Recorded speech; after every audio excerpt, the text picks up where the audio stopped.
Morning દર્શક મિત્રો, સ્વાગત આપનું ગિફ્ટ ટુ ગ્લોબમાં. હું યશ ભટ્ટ આપની સાથે. ભારતીય માર્કેટ્સ આજે 350 પોઈન્ટથી વધુનો જબરદસ્ત ગેપ અપ આપી રહ્યા છે. એક દિવસની રજા બાદ ખુલવા જઈ રહ્યા છે, ત્યારે શું સંકેતો ધ્યાન પર રાખવા સમજીશું. પણ આવો શરૂઆત હેડલાઇન્સની સાથે કરીશું. અમેરિકન રાષ્ટ્રપતિ ટ્રમ્પે આવનાર થોડા દિવસોમાં ઈરાન સાથે ઇસ્લામાબાદમાં ફરી એકવાર વાતચીતનો આપ્યો સંકેત. હોર્મુઝના બીજા દિવસે પણ અમેરિકાની નાકાબંધી. હોર્મુઝ ખોલવા પર ટ્રમ્પે પીએમ મોદી સાથે ફોન પર કરી 40 મિનિટ સુધી વાતચીત. ઈરાન સાથે વાતચીત ફરી શરૂ થવાની અપેક્ષાથી દુનિયાભરના માર્કેટ્સમાં તેજી. ગિફ્ટ નિફ્ટીમાં 350 પોઈન્ટથી વધુનો ઉછાળો. આ તરફ એશિયન માર્કેટ્સમાં ખરીદદારી. 2 દિવસમાં યુએસ માર્કેટમાં સારી તેજી. ડાઉ 750 પોઈન્ટ ઉછળ્યો. અમેરિકન માર્કેટ્સમાં સમગ્ર વર્ષનો ઘટાડો દૂર થયો. ઈરાન સાથે વાતચીત ફરી શરૂ થવાની અપેક્ષાએ ક્રૂડના ભાવમાં ઘટાડો. 2 દિવસમાં બ્રેન્ટ ક્રૂડનો ભાવ 8%થી વધુ ઘટીને ફરી એકવાર $94 નીચે. ડોલર ઇન્ડેક્સમાં નરમાશને કારણે સોનાના ભાવમાં તેજી. આંતરરાષ્ટ્રીય માર્કેટ્સમાં સોનાના ભાવ 2%થી વધુ વધ્યા, તો ચાંદીમાં પણ ખરીદી સાથે કારવાર. ચોથા ત્રિમાસિકમાં આઈસીઆઈસીઆઈ પ્રો લાઈફ ઇન્સ્યોરન્સનો નફો 57% વધ્યો. એપીઈમાં પણ 9%થી વધુનો વધારો, તો માર્જિનમાં પણ સારો સુધારો. આ વર્ષે સામાન્યથી ઓછું રહેશે ચોમાસું. આઈએમડીએ પણ રજૂ કર્યું પહેલું પૂર્વાનુમાન. 92% રહી શકે છે વરસાદ. અલ નીનોની અસર થવાની શક્યતા. મે મહિનામાં રજૂ કરાશે બીજું પૂર્વાનુમાન. માર્ચમાં રિટેલ મોંઘવારી દરમાં વધારો. મોંઘવારી દર 3.12%થી વધીને 3.4%. ખાદ્ય સામે ગ્રામીણ અને શહેરી મોંઘવારી દરમાં પણ જોવા મળ્યો વધારો.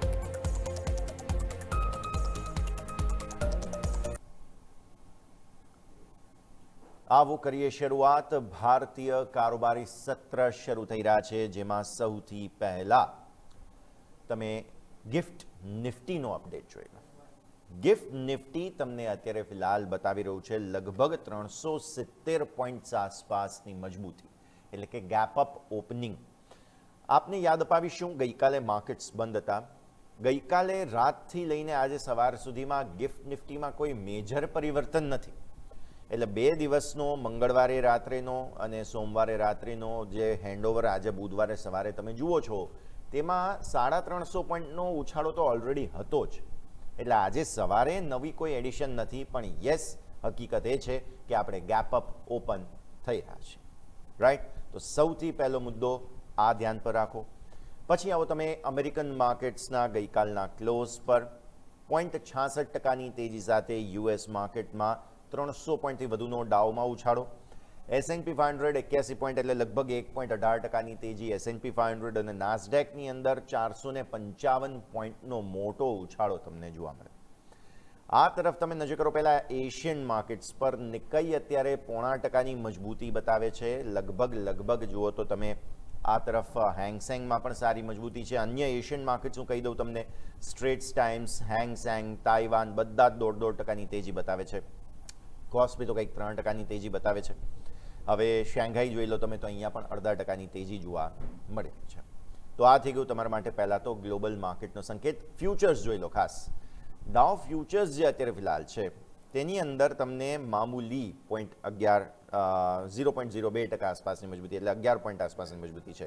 S&P ફ્યુચર્સ પણ તમે જુઓ મામૂલી મજબૂત છે, અને નાસ્ડેક ફ્યુચર્સમાં પણ મામૂલી મજબૂતી. સો ફ્યુચર્સમાં કોઈ સંકેત એવો કંઈ ખાસ પોઝિટિવ નેગેટિવ છે નહીં.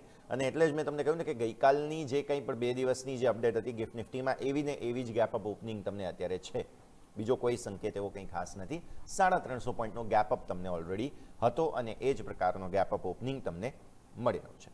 ક્રૂડના ભાવોને એ બધું સારું કંટ્રોલમાં છે. આગળ પછી એ બધાની ચર્ચા આપણે અહીંયાથી ખાસ કરવાના છીએ. પણ સૌથી પહેલાં ગઈકાલનું યુએસ માર્કેટ જે તેજી સાથે બંધ થયું, શા કારણે થયું, અન્ય શું નવા અપડેટ સામે આવી રહ્યા છે, તેના પર નજર કરીએ. યુએસ માર્કેટમાં ગઈકાલે આપણને સારી તેજી જોવા મળી, અને મંગળવારે એટલે કે ગઈકાલે તમને સારું એક્શન જોવા મળ્યું. કારણ વોલ સ્ટ્રીટના ત્રણેય મુખ્ય ઇન્ડાઇસીસ જે છે, ખૂબ જ મજબૂતી સાથે લીલા નિશાનમાં બંધ થયા. ટેકનોલોજી સેક્ટરમાં આવેલી શાનદાર ખરીદીને કારણે તમને તેજીનું એક્શન જોવા મળ્યું. આર્થિક સ્થિરતા અને સારા કોર્પોરેટ કમાણીના અહેવાલોને કારણે પણ તમને તેજી જોવા મળી. ડાઉ 0.56% વધારા સાથે ગઈકાલે બંધ થયો હકારાત્મક રીતે, જેમાં ઔદ્યોગિક, હેલ્થકેર, નાણાકીય ક્ષેત્રના શેર્સે જે ડાઉ છે તેને સારી મજબૂતી જે છે તે અહીંયાથી ખાસ બતાવી. પછી S&P 500 તમે જુઓ તો 1.18%નો નોંધપાત્ર ઉછાળો આપણને જોવા મળ્યો. S&P 500ની તેજીને કારણે મોટાભાગના સેક્ટર્સમાં રોકાણકારોનો વિશ્વાસ ફરી એકવાર મજબૂત થઈ ગયો. આ તરફ તમને કરો S&P 500ની જે તેજી છે તેના કારણે થઈને મંગળવારનું ટ્રેડિંગ સેશન હતું. સૌથી મોટી તેજી તમને ટેક હેવી શેર્સમાં આવતી જોવા મળી અને નાસ્ડેક ઇન્ડેક્સમાં બેઝિકલી તેને કારણે એક્શન જોવા મળ્યું. નાસ્ડેક ઇન્ડેક્સ છે 1.96%ના જંગી ઉછાળા સાથે બંધ થતો જોવા મળ્યો. Mega cap technology shares, AI કંપનીઓ અને સેમિકન્ડક્ટર ઉત્પાદકોના શેર્સમાં ભારે ખરીદદારી જોવા મળી. ઇક્વિટી માર્કેટની સાથે કોમોડિટી માર્કેટમાં પણ ગ્લોબલ જે કંઈ પણ જીઓપોલિટિકલ ઘટનાક્રમ છે તેની સીધી અસર તમને જોવા મળી. અને આ તરફ ક્રૂડ ઓઇલના ભાવમાં વધઘટ જોવા મળી. એનર્જી સેક્ટરમાં સપ્લાય ચેઇન અને મધ્ય પૂર્વની ભૌગોલિક રાજકીય પરિસ્થિતિને કારણે વધઘટ જોવા મળી અને વૈશ્વિક આર્થિક વૃદ્ધિની આશા સાથે ઉર્જાની માંગમાં સ્થિરતા રહેવાની પણ શક્યતા છે. સોના અને ચાંદીમાં નોંધપાત્ર ટ્રેડિંગ જોવા મળ્યું. આ તરફ ગ્લોબલ મેન્યુફેક્ચરિંગ ડેટામાં સુધારાને કારણે કોપર, એલ્યુમિનિયમ જેવા ઇન્ડસ્ટ્રીયલ મેટલમાં પણ તમને તેજી જોવા મળી અને ટેક કંપનીઓ હજુ પણ રોકાણકારોની પ્રથમ પસંદગી આ જે કંઈ પણ થયું તે બાદ ફરી એકવાર જોવા મળી રહી છે. આ તરફ તમે યુરોપિયન માર્કેટ્સ પર હવે નજર કરી લો. ગઈકાલે યુરોપિયન માર્કેટ્સમાં પણ સારી મજબૂતી સાથેનું એક્શન જોવા મળ્યું અને ભૌગોલિક રાજકીય તણાવમાં ઘટાડો થતાં યુરોપિયન માર્કેટ્સે પણ સુધારો બતાવ્યો. US-ઇરાન વચ્ચે શાંતિ મંત્રણા ફરી શરૂ થવાની શક્યતાઓ ઓપન થઈ રહી છે, જેથી સ્ટોક 600માં ઓલમોસ્ટ 1% આસપાસનો વધારો જોવા મળ્યો 619 પર. આ તરફ તમે જુઓ ડેક્સ સૌથી સારું પ્રદર્શન કર્યું 1.27%ની તેજી, CAC 40ની અંદર 1.12%ની તેજી જોવા મળી અને FTSE 100માં 5% મામૂલી મજબૂતી ત્યાં જોવા મળી. હવે જે ગ્લોબલ વેપાર ફરી એકવાર નોર્મલાઇઝ થશે તેવી અપેક્ષાને કારણે થઈને ચિંતા હળવી થઈ છે. સપ્લાય ચેઇનને બેઝિકલી સોલ્યુશન્સ આવ્યા તેની અસર થઈ છે અને આ તરફ તમે જુઓ તો યુએસમાં જે ગોલ્ડમેન સેશ છે તેવા દિગ્ગજોના ઉત્કૃષ્ટ કમાણીના રિપોર્ટ સામે આવી રહ્યા છે. યુરોપિયન નાણાકીય સંસ્થાઓ અને બેન્કિંગ શેર્સમાં પણ જોરદાર તેજી જોવા મળી છે અને જર્મનીમાં ડોઇશ બેંક અને કોમર્સ બેંકના શેર્સમાં 1%થી વધુનો વધારો જોવા મળેલો છે. ક્રૂડ ઓઇલના ભાવમાં થયેલા મોટા ઘટાડાને કારણે એનર્જી કંપનીઓના શેર્સમાં ઘટાડો જોવા મળ્યો છે. શેલ, બ્રિટિશ પેટ્રોલિયમ આવી બધી યુરોપિયન એનર્જી કંપનીઓ છે કે જેના શેર્સમાં તમને ઘટાડો જોવા મળેલો હતો. આ જ કારણસર બ્રિટનના FTSE 100માં એવું ફોકસ નહોતું તેજીનું અને એમ મર્યાદિત વધારો જોવા મળ્યો અને FTSE 100 ઇન્ડેક્સમાં ઉર્જા કંપનીઓ, એનર્જી કંપનીઓનું હેવી વેઇટેજ છે તેના કારણે તેની અસર જોવા મળી. આ તરફ IMF ઇન્ટરનેશનલ મોનેટરી ફંડ જે છે તેમના દ્વારા અહીંયાથી ખાસ આર્થિક વૃદ્ધિ દરની આગાહી ઘટાડીને 3.1% કરી દેવામાં આવી છે. ગ્લોબલ આર્થિક વૃદ્ધિ દર ઘટાડી દેવામાં આવ્યો છે અને શેર માર્કેટમાં આવેલી 1%થી વધુની તેજી, યુરોપિયન રોકાણકારોનો વધુ વિશ્વાસ જે વધી રહ્યો છે તે અહીંયાથી ખાસ બતાવી રહ્યા છે. આ તરફ તમને ખ્યાલ હશે કે US દ્વારા જે સ્ટ્રેટ ઓફ હોર્મુઝમાં નાકાબંધી કરવામાં આવી તે પ્રથમ દિવસે સાવ નજીવી અસર બતાવતી જોવા મળી. આ તરફ ચીને પણ નાકાબંધીની ટીકા કરી છે અને સ્ટ્રેટ ઓફ હોર્મુઝમાં જે USA ઈરાન પર પ્રેશર લગાવવા માટે થઈને નાકાબંધી કરી છે તો તેનું ચીન હવે ખતરનાક અને બેજવાબદાર વલણ અમેરિકાનું ગણાવે છે. ચીનનું આ સ્ટેટમેન્ટ છે. જહાજોની અવરજવર હજુ પણ યુદ્ધ પહેલાંના સ્તર કરતાં ઘણી ઓછી છે, નાકાબંધી કરી છે તેમ છતાંય, અને પરિસ્થિતિને વધુ ન બગાડવા અને તણાવ ઘટાડવા માટે ચીન હાકલ કરી રહ્યું છે. જહાજો માટે વોર રિસ્કનો ઇન્સ્યોરન્સ જે છે તેનો ખર્ચ હજુ પણ બહુ ઊંચો છે અને શિપિંગ કંપનીઓ દર 48 કલાકે વીમા કવરની સમીક્ષા અત્યારે ફિલહાલ કરી રહી છે. તો આ સ્થિતિને તમે ખાસ ધ્યાન પર રાખો. હવે યુરોપ દ્વારા જે મોટો નિર્ણય લેવામાં આવ્યો છે ગઈકાલે તે આપને જણાવીશું. સ્ટ્રેટ ઓફ હોર્મુઝને લઈને હવે યુરોપ જે છે તે ઝંડો ઊંચકી રહ્યું છે અને અમેરિકાને બાકાત રાખીને યુરોપ હોર્મુઝની સુરક્ષા કઈ રીતે કરી શકાય તે માટે સમગ્ર વિશ્વભરના દેશોને સાથે મેળવીને એક નવું ગઠબંધન કરવા માંગે છે. મુખ્ય ઉદ્દેશ્ય વિશ્વના સૌથી મહત્વપૂર્ણ ઓઇલ જે જળમાર્ગ છે તેનું વ્યાપારી જહાજોનું રક્ષણ કરવાનો યુરોપનો મુખ્ય ઉદ્દેશ્ય છે અને આ જળમાર્ગોની સુરક્ષા બાબતે યુરોપ હવે અમેરિકા પરની નિર્ભરતા ઘટાડવા માગે છે. દરિયાઈ માર્ગમાં અવરોધોના કારણે તેલના ભાવ અને ગ્લોબલ માર્કેટ પર જે જોખમ છે તે ટાળવાનો પ્રયાસ છે. આ વિસ્તારમાં કોઈ પણ અસ્થિરતાની સીધી અસર ગ્લોબલ માર્કેટ અને શેર માર્કેટ પર પડી રહી છે, ત્યારે ક્રૂડ ઓઇલનો પુરવઠો જળવાઈ રહે તે માટે ભારતીય શેર માર્કેટ અને અર્થતંત્ર માટે મોટી રાહત થઈ શકે તેમ છે, પરંતુ યુરોપ અત્યારે ફિલહાલ કોશિશ કરી રહ્યું છે કે આ જળમાર્ગની સુરક્ષા અત્યારે ફિલહાલ થઈ જાય, જે અત્યારે તો નથી થઈ રહ્યું. Let's hope for the best કે આગળ થઈ જાય. આ તરફ જે ઇઝરાયલ અને લેબેનોન વચ્ચે વાતચીત થઈ રહી છે, આ તમે થોડું સમજો, કારણ કે અત્યારે આ ખૂબ જ મહત્વપૂર્ણ સંકેત બની શકે તેમ છે. એક તો યુએસ તેની યજમાની કરી રહ્યું છે.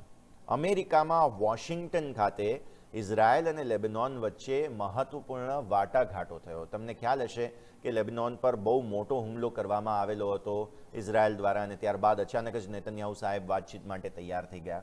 તો એ વાતચીત અત્યારે ક્યાં સુધી પહોંચી છે તમે જુઓ. અમેરિકી વિદેશ મંત્રી માર્કો રૂબિયોએ બંને દેશોના દૂત સાથે બેઠક કરી. બંને દેશો વચ્ચેના સંઘર્ષનો કાયમી અંત આવે તેવી અપીલ યુએસ કરી રહ્યું છે. બીજી તરફ જે લેબેનોનના પ્રતિનિધિ છે તેઓ માત્ર યુદ્ધ વિરામ પર જ ચર્ચા કરી શકે તેવો અધિકાર એમને આપવામાં આવ્યો છે, એટલે યુદ્ધ વિરામ સિવાય બીજી કોઈ વાત નહીં કરવાની. આ તરફ ઇઝરાયલ એમ કહે છે કે સુરક્ષાના ભાગ સ્વરૂપે હેઝબુલ્લા પાસે જેટલા પણ હથિયારો છે એ બધા એમણે સમર્પિત કરી દેવા જોઈએ અને તેમને નિશસ્ત્ર થઈ જવું જોઈએ. આ સુરક્ષાના ભાગ સ્વરૂપે ઇઝરાયલની માંગ છે.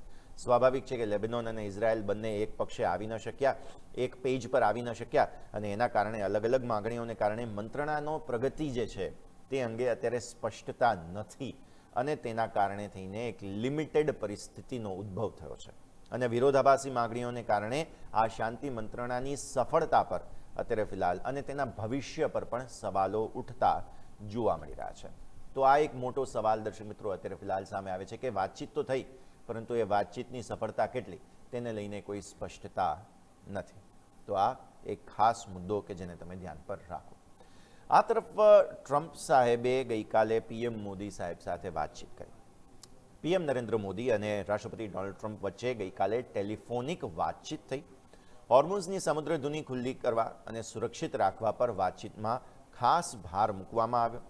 આંતરરાષ્ટ્રીય ઓઇલ સપ્લાય માટે હોર્મુઝની સમુદ્રધુની અત્યંત નિર્ણાયક અને વ્યસ્ત માર્ગ છે, આપણે સૌ કોઈ જાણીએ છીએ. ત્યારે પીએમ મોદીએ સોશિયલ મીડિયા પ્લેટફોર્મ એક્સ પર પોસ્ટ કરી અને જાણકારી આપી કે હા, અમારા વચ્ચે વાતચીત થઈ છે.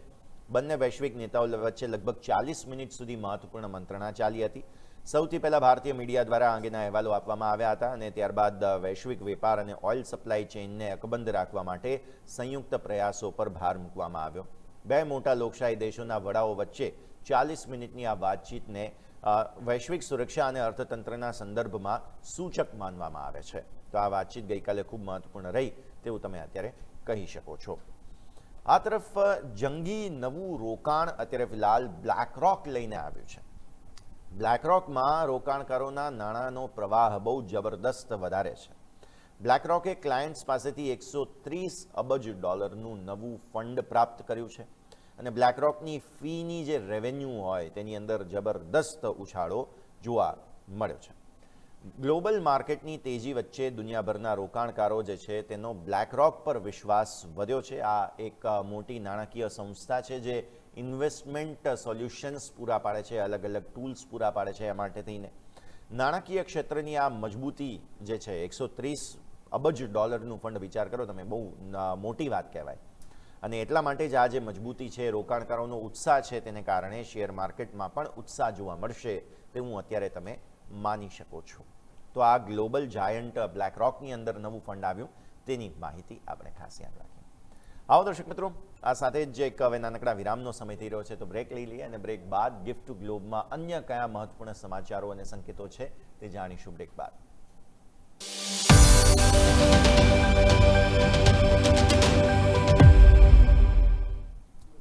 બ્રેક બાદ આપનું સ્વાગત છે. આવો સૌથી પહેલાં તો ગિફ્ટ નિફ્ટીનો ફરી એકવાર અપડેટ આપીએ. 365 પોઈન્ટ એટલે કે 1.53%ની સરસ તેજી તમને અત્યારે ફિલહાલ માર્કેટ્સ બતાવવા જઈ રહ્યા છે. આજે જ્યારે ખુલશે 9 વાગે પ્રી ઓપનિંગ બિટ્સ, અને 9:07 આસપાસ તમને પ્રી ઓપનિંગ બિટ્સ મળી જશે સેટલમેન્ટ સાથે, એટલે માર્કેટની ઓપનિંગ 9:15 વાગે કેવી થવાની છે તે 9:07 ખબર પડી જશે. 1.53 1.54% આસપાસની મજબૂતી રહેશે તેવું હાલની સ્થિતિને જોતા સમજવા મળી રહ્યું છે.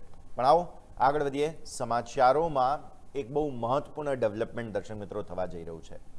બ્રિટન અને અમેરિકા વચ્ચેના સંબંધો અત્યારે ફિલહાલ સારા ન કહી શકાય, પરંતુ હવે યુકેના કિંગ ચાર્લ્સ ટૂંક સમયમાં યુએસ મુલાકાતે જવાના છે અને તેઓ રાષ્ટ્રપતિ ડોનાલ્ડ ટ્રમ્પ સાથે મુલાકાત કરશે અને યુકે એટલે કે બ્રિટન અને અમેરિકા વચ્ચેના સંબંધો ફરી એકવાર સારા થાય તે માટે તેઓ પ્રયત્નો કરશે. મુખ્ય ઉદ્દેશ્ય ગાઢ મિત્રતાને ફરી જીવંત કરવાનો છે બ્રિટન અને અમેરિકા વચ્ચે, અને આ હાઈ પ્રોફાઇલ મુલાકાત તેના પરિણામો આ બંને પર આંતરરાષ્ટ્રીય લેવલ પર સૌની નજર રહેવાની છે. બ્રિટિશ રાજવી પરિવાર અને અમેરિકન નેતૃત્વ વચ્ચેના સંબંધો અત્યારે વધુ મજબૂત કરવાનો પ્રયત્ન કરવામાં આવી રહ્યો છે અને વૈશ્વિક રાજકારણમાં આ મુલાકાત બંને રાષ્ટ્રોની ભવિષ્યની રણનીતિઓ માટે સૂચક સાબિત થઈ શકે તેમ છે.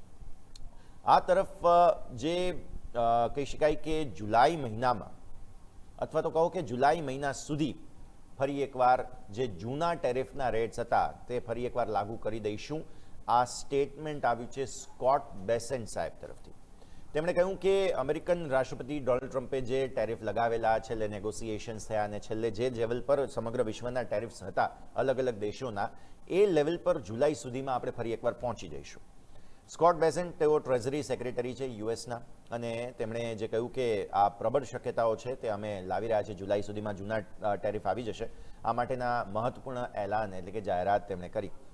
સુપ્રીમ કોર્ટે જે ફટકો આપ્યો હતો તે બાદ સેક્શન 301 હેઠળ નવેસરથી કાયદાકીય અભ્યાસ થઈ રહ્યો છે અને અગાઉ અમેરિકન સુપ્રીમ કોર્ટ દ્વારા જે અનેક ટેરિફ દરો લગાવવામાં આવ્યા હતા તેને ફગાવી દેવામાં આવ્યા હતા, ત્યારે સરકારની આર્થિક નીતિઓ માટે અનેક મોટો ફટકો માનવામાં આવી રહ્યો હતો.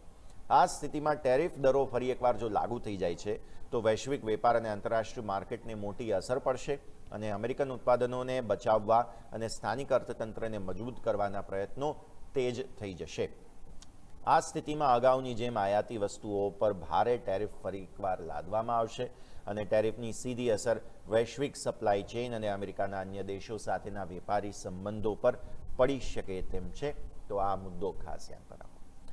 ગઈકાલે એક બહુ મહત્વપૂર્ણ તારણ સામે આવ્યું છે દર્શક મિત્રો, જે આજે તમારે ખાસ ધ્યાન પર રાખવું જોઈએ, અને તે સોના ચાંદીના ભાવોને સીધી રીતે અસર કરે છે.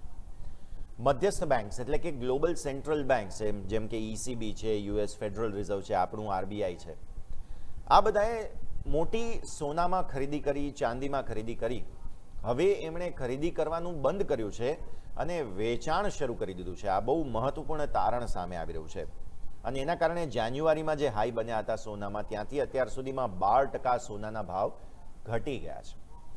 મુખ્ય કારણ યુદ્ધને કારણે જે લિક્વિડિટી એટલે કે તરલતાનું દબાણ આવ્યું છે, એટલે કે દરેક દેશોને યુદ્ધને કારણે અત્યારે રૂપિયાની જરૂર પડી છે, એમના પોતાના કરન્સીની, એટલે સોનું વેચીને ફરી કરન્સી લેવાનું શરૂ કર્યું છે અને એટલા માટે જે ખર્ચની વધતી જરૂરિયાત છે તેને પહોંચી વળવા આ પ્રયાસ ગ્લોબલ સેન્ટ્રલ બેંક્સે શરૂ કર્યો છે. ભૌગોલિક રાજકીય જોખમો વચ્ચે પણ સોનાના ભાવ જાન્યુઆરીના ટોચથી 12% ઘટી ગયા છે અને ચલણની અસ્થિરતાને કારણે ઇમર્જિંગ માર્કેટની મધ્યસ્થ બેંક્સ સોનું વેચવામાં મોખરે છે અને વૈશ્વિક સ્તરે કેશની જરૂરિયાત પૂરી કરવા માટે જે રિઝર્વ છે, બેઝિકલી રિઝર્વ ગોલ્ડ હોય તે વેચવા માટે આ સેન્ટ્રલ બેંક્સ મજબૂર બની છે. તે તમે અહીંયાથી ખાસ યાદ રાખો. આ તરફ દર્શક મિત્રો, વેદાંતા ભારતની દિગ્ગજ મેટલ કંપનીના છત્તીસગઢ પ્લાન્ટમાં ગઈકાલે એક મોટી દુર્ઘટના થઈ. વેદાંતા પાવર પ્લાન્ટમાં એક ભયાનક બ્લાસ્ટ થયો હતો, જેમાં 9 લોકોના મૃત્યુ થઈ ગયા અને 15 ઈજાગ્રસ્ત ગણવામાં આવી રહ્યા છે. શક્તિ જિલ્લાની અંદર આવેલ જે વેદાંતા પાવર પ્લાન્ટ છે ત્યાં આગળ આ ભયાનક બ્લાસ્ટ થયો હતો અને રાયપુરથી આ 230 કિલોમીટર દૂર સિંઘી તરાઈ વિસ્તાર છે કે જ્યાં આગળ અકસ્માત સર્જાયો હતો. પાવર પ્લાન્ટના બોઇલર યુનિટમાં બ્લાસ્ટ થઈ ગયો, જેના કારણે અકસ્માત થયો હતો અને ઈજાગ્રસ્તો છે કે જેમને તાત્કાલિક સારવાર અર્થે ખસેડવામાં આવી રહ્યા છે. આ તરફ બોઇલર ટ્યુબમાં ઓવર હીટિંગ થઈ ગયું, જેના કારણે બ્લાસ્ટ થયો હોય તેવી પ્રાથમિક આશંકા સેવવામાં આવી રહી છે અને આ દુર્ઘટના પાછળનું ચોક્કસ કારણ હજુ સુધી સત્તાવાર જાણી નથી શકાયું, પરંતુ બ્લાસ્ટનું ચોક્કસ કારણ જાણવા માટે સ્થાનિક વહીવટીતંત્ર અને પોલીસ જે છે તેમના તરફથી તપાસ અત્યારે ફિલહાલ યથાવત રાખવામાં આવેલી છે. આવો દર્શક મિત્રો, ફરી એકવાર છેલ્લે ગિફ્ટ નિફ્ટીનો સંકેત જોઈએ, ત્યારબાદ FII અને DIના સંકેતો પર આપણે નજર કરાવીશું. ગિફ્ટ નિફ્ટી હજુ પણ 350 પોઈન્ટ આસપાસની તેજી આપી રહી છે, એટલે આ સ્થિતિને તમે ધ્યાન પર રાખો. હવે આવો વિદેશી રોકાણકારો ગઈકાલે શું કરીને ગયા છે તે તમે જાણી લો. વિદેશી રોકાણકારો એટલે કે FIIs જે છે એ સોમવારે ફરી એકવાર કેશમાં વેચીને ગયા 1983 કરોડ રૂપિયાની વેચવાલી કરી, સામે 2432 કરોડ રૂપિયાની ખરીદદારી ડીઆઈઆઈએ કેશ માર્કેટમાં કરી. પરંતુ ફ્યુચર્સના આંકડા જુઓ તમે. નિફ્ટી ફ્યુચર્સ 15 કરોડ મામૂલી વેચ્યા છે. આજે તમે ગેપ અપ ઓપન થઈ રહ્યા છો એટલે અહીંયા જુઓ મામૂલી વેચવાલી જોવા મળશે તમને. પછી નિફ્ટીના ઓપ્શન્સ જોઈ લો તમે ત્યાં ને ત્યાં જ, તો તમને જોવા મળશે કે વેચવાલી હતી કારણ કે એક્સપાયરી હતી. એટલે ચલો નિફ્ટી ઓપ્શન્સને એક વખત તમે ઇગ્નોર કરો. હવે તમે જુઓ બેંક નિફ્ટી ફ્યુચર્સ, અહીંયા 256 કરોડ રૂપિયાની વેચવાલી છે. એટલે એક દિવસ વેચ્યું, બીજા દિવસે ખરીદ્યું, ફરી વેચ્યું, ખરીદ્યું, ફરી વેચ્યું. પાછલા 5 દિવસના આંકડા તમને બતાવી રહ્યા છે. આ તરફ તમે નજર કરો બેંક નિફ્ટીના ઓપ્શન્સ પર, કેમ કે ફ્યુચર્સ તો વેચ્યા છે 250 કરોડ, પણ ઓપ્શન્સમાં સામે ખરીદી કરી છે. જુઓ પાછલા 3 દિવસથી બેંક નિફ્ટીના ઓપ્શન્સની અંદર જોરદાર ખરીદદારી કરવામાં આવી રહી છે, જે સ્પષ્ટપણે બતાવે છે કે અહીંયાથી એક સુધારો આવતો જોવા મળી રહ્યો છે. ઓપ્શન્સમાં કંઈક તો ખેલ એફઆઈઆઈઝ બેંક નિફ્ટીના ઓપ્શન્સની અંદર કરી રહ્યા છે. તો આ સ્થિતિને તમે ધ્યાન પર રાખો. હવે નિફ્ટીનો પહેલાં તો પીસીઆર પુટ કોલ રેશિયો જોઈ લો, કેમ કે એક્સપાયરી જતી રહી છે. હવે તમે જુઓ છો કે પીસીઆરની અંદર ઇમ્પ્રુવમેન્ટ છે, જે ધીરે ધીરે મજબૂતી જરૂર બતાવી રહ્યા છે.